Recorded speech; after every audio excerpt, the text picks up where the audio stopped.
From Washington, the McLaughlin Group, the American original.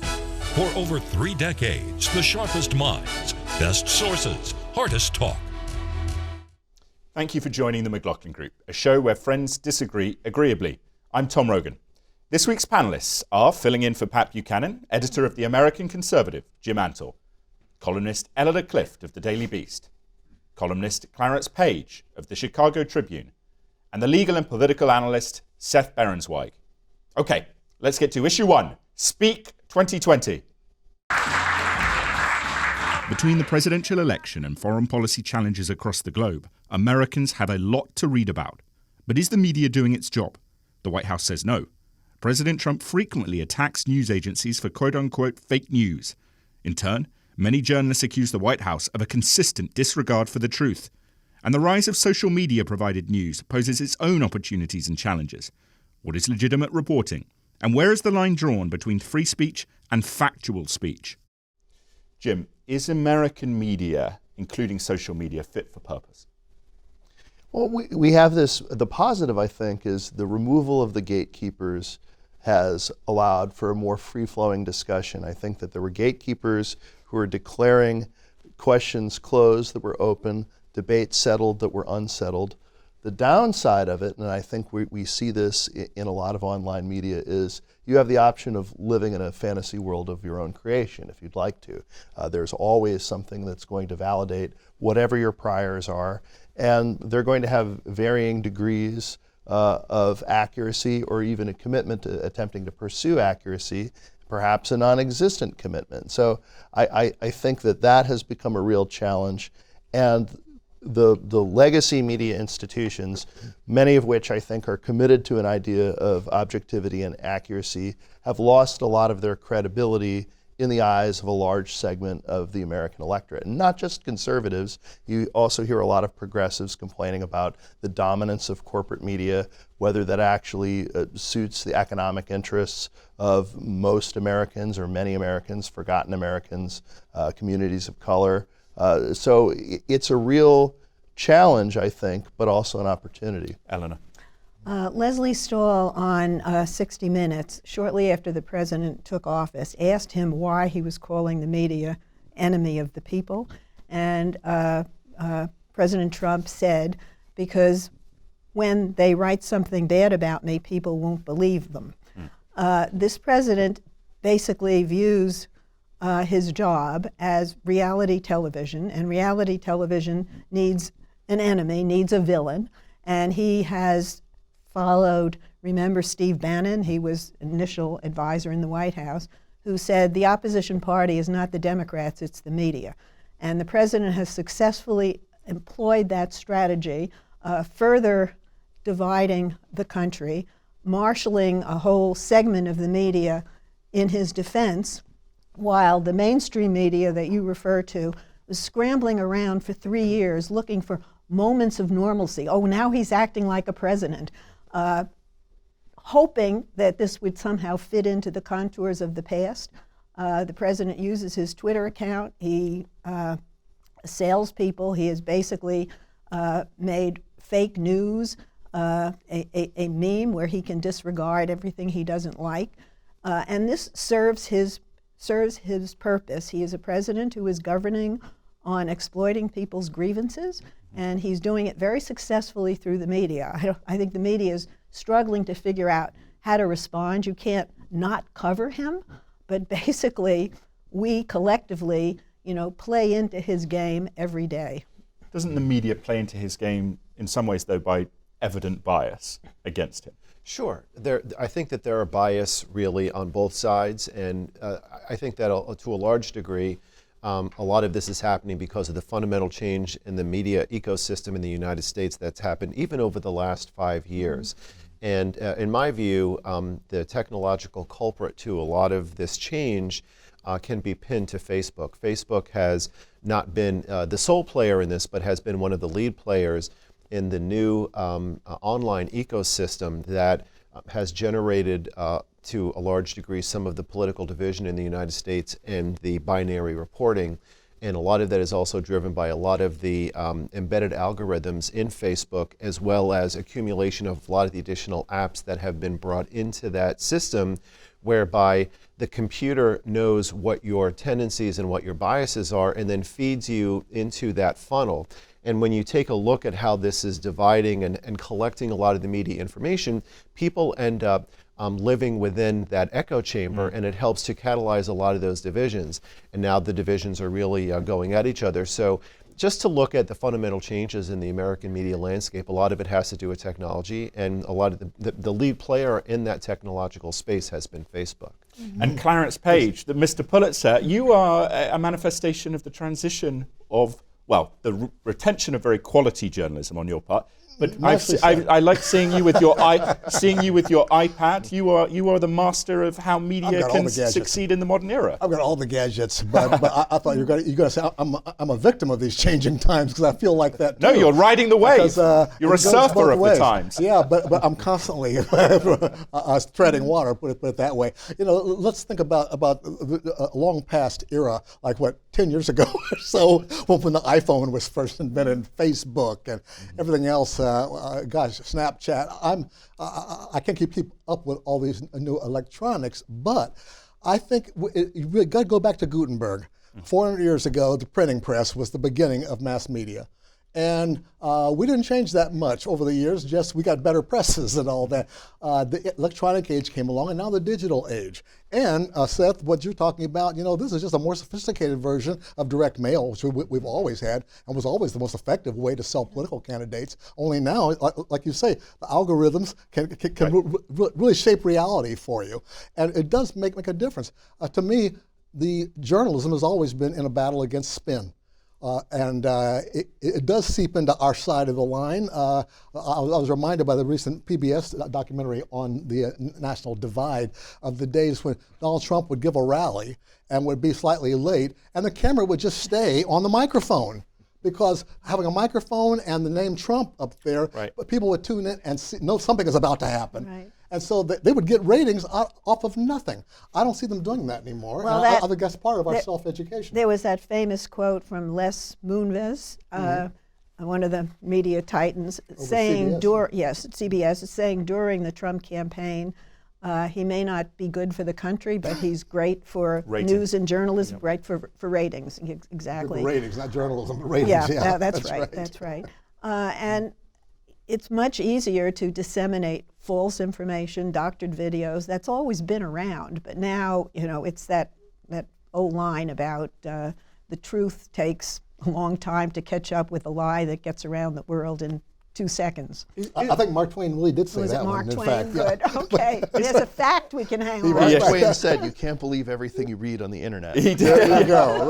Right. Jim, is there a challenge here? One of the things that concerns me when we sort of blame Facebook and social media companies, ultimately they're corporations with a profit incentive, bound to the rule of law. They should be bound to the rule of law, is my point. Right. But ultimately, individuals have to take more responsibility. Why can't people spend more time reading different sources? Go on CNN and Fox.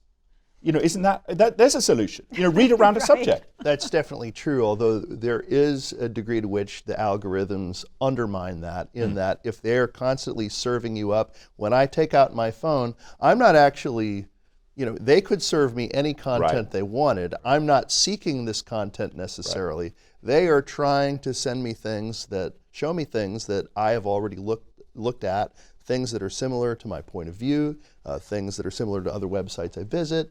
And that in itself undermines, I think, the idea of widely reading. I mean, the internet gave us the ability to know what all our readers really want, because we can see everything that they do. And I think a lot of us in the media have reacted to that, particularly on the corporate side, by just trying to give them whatever they want all the time, never making them eat their vegetables. Just a very quick follow-up on that. People don't know that the algorithms are at work behind the scenes. So they're seeing these feeds, but they're not completely cognizant of the technology that's feeding it to them that helps boost their reality and their viewpoint as they go through the Well, it's the Twitter culture. You can say everything in 140 characters, although they doubled it, I believe. All right. A lot more space. And so there's no encouragement for people to seek out nuance. So nuance is somehow, you don't want to bother with that, and it's boring. And President Trump is an expert on boiling things down to a handful of words that are memorable. He's a political genius. I don't know that he's a stable genius, but a political genius. Okay. Well, at least the people get nuance from us. Issue 2, Pentagon price tag. The law I'm signing today provides $738 billion. That's with a B. $738 billion in defense funding for the 2020. President Trump has presided over major increases in defense spending. This follows years of defense spending restraint during the Obama administration. But facing a rising China and a resurgent Russia, Republicans say the spending boosts represent a much-needed investment in new capabilities and sustained readiness. Others, such as 2020 Democratic presidential hopefuls, disagree. They say this spending is wasteful and unaffordable, alongside trillion-dollar annual deficits. Eleanor, is defense spending too high? Well, the deal that got the defense budget to the extraordinarily high level it is was made because that was the only way Democrats could get some money for social programs. And between the two parties, they blew up the deficit to the point where people who in the past might have said, no, don't worry about the deficit, as Ronald Reagan said, it's big enough to take care of itself, are now seriously worried about where we are. And I think you don't look at the absolute number, but you look at where the money is going to and whether it's appropriately divided. There's so much sort of baked into the bureaucracy of how we did things in the past, and there are lots of alliances with defense contractors.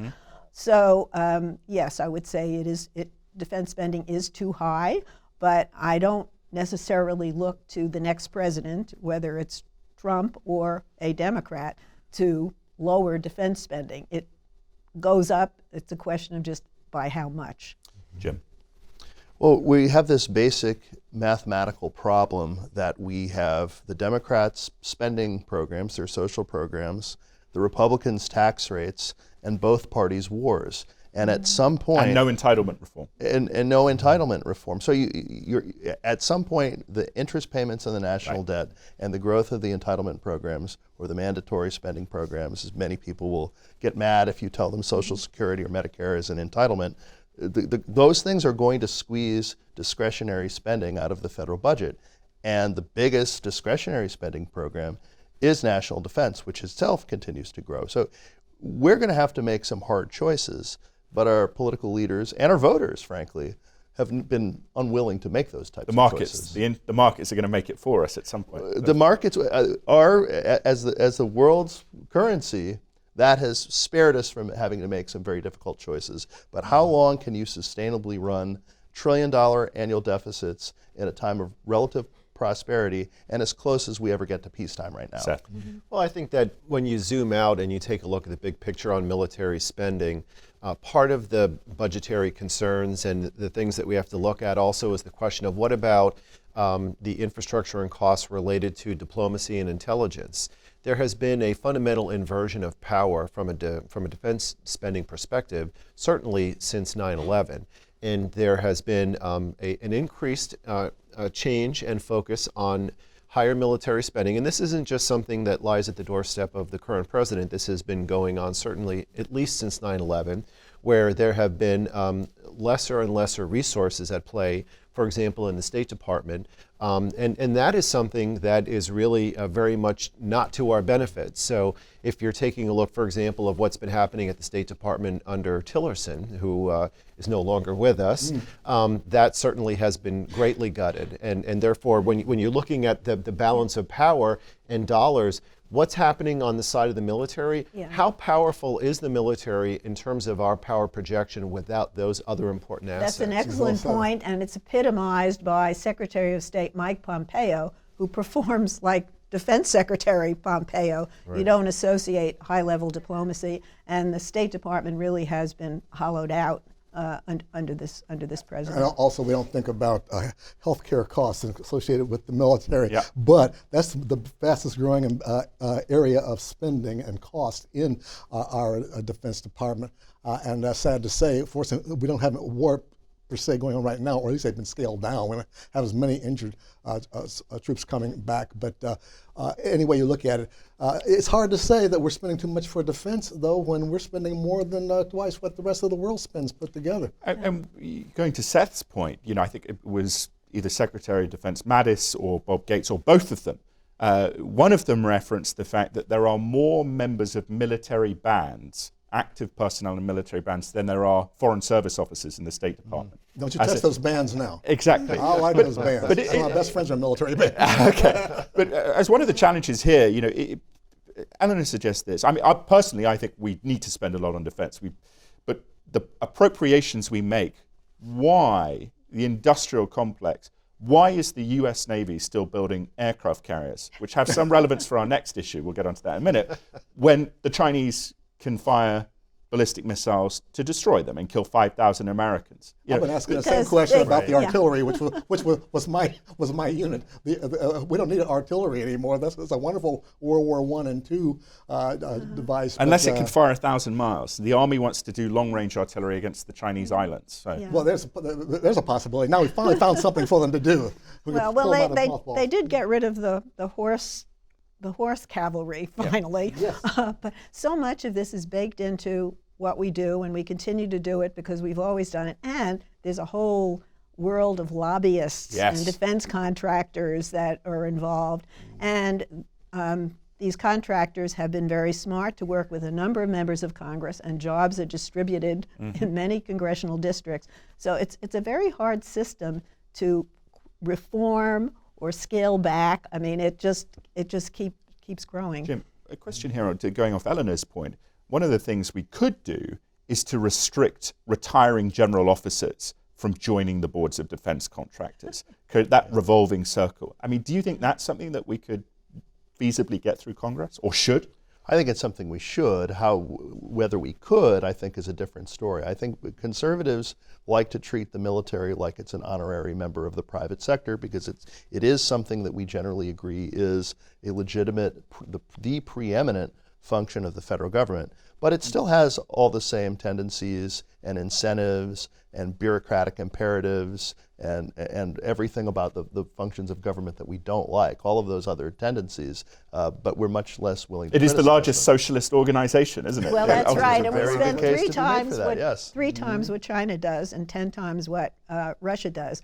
And if you ask people in the military about those numbers, they'll say, oh, well, a lot of that is on fringe benefits for the volunteer army. They get child care, they get health benefits and all of that. So they get the kind of benefits that a lot of the supporters of the military don't want for everybody else. They don't get Medicare for all, but they get the equivalent of Medicare for all, TRICARE. Okay. Well, to your point in terms of the tie between the military and the government contracting space here in Washington, D.C., we're very familiar with that in the federal space, in the government contracts realm. I can tell you that if government contractors were on the set right now, they would say that one of the reasons why they love working with former military officials is that they are able to get that insight into the company and into the boardroom, and then therefore they're able to win contracts, which is the name of the game, and also provide greater efficiencies and a better return for the American taxpayer under their government contracts. Congress is never going to shut down that revolving door because it might shut it down for them. Okay. So that's not going to happen. Good point there from Seth, though, about the benefits that might come from it. Anyway, issue 3, UFOs are real.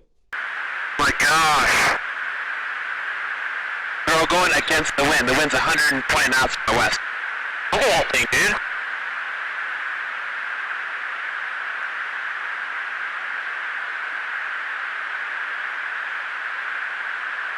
That's not our LNS though, is it? It's not. That is an LNS, dude.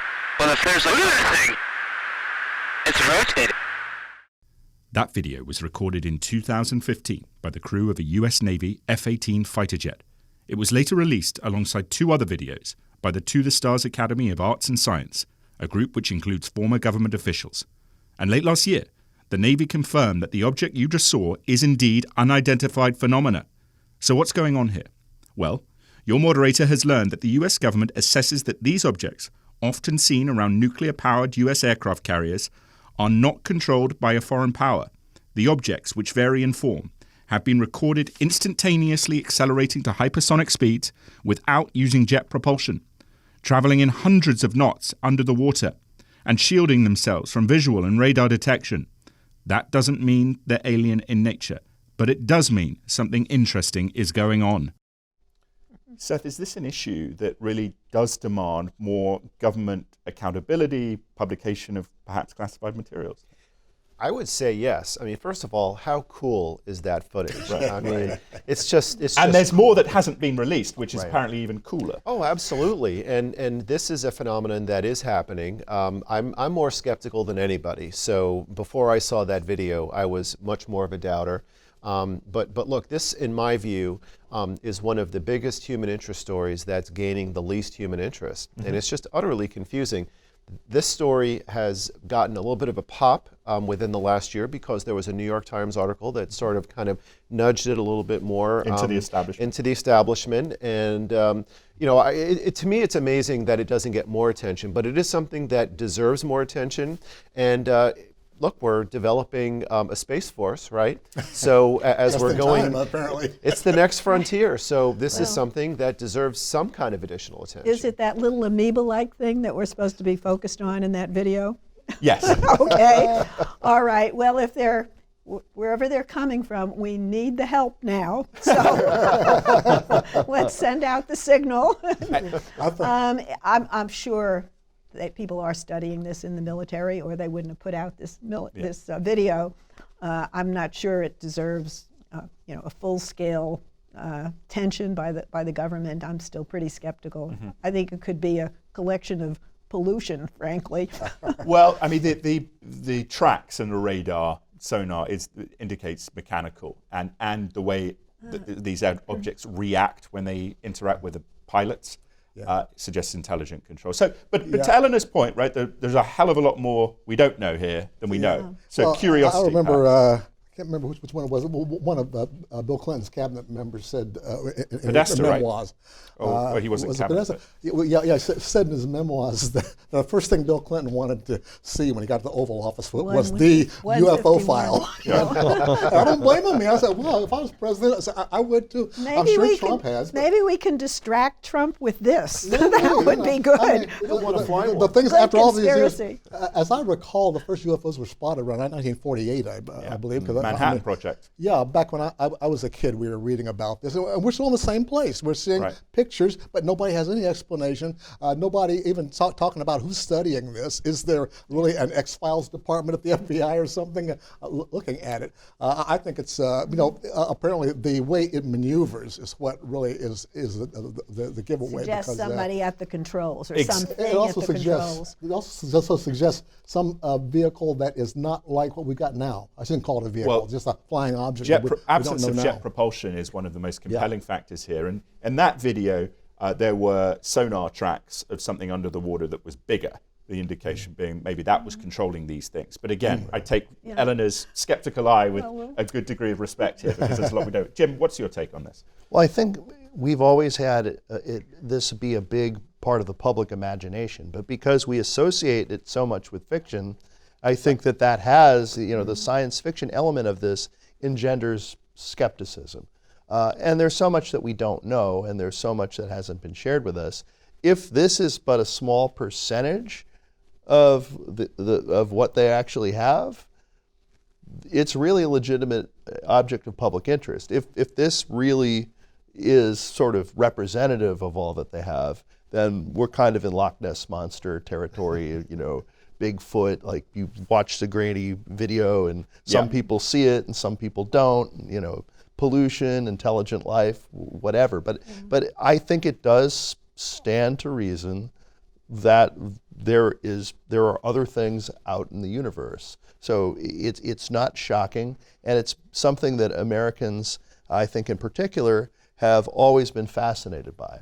Why did the military decide to release this? Did they get pressure from within, pressure from the scientific community? It wasn't pressure from Tom Rogan. I can't take credit on this one, although I do have some FOIA requests pending.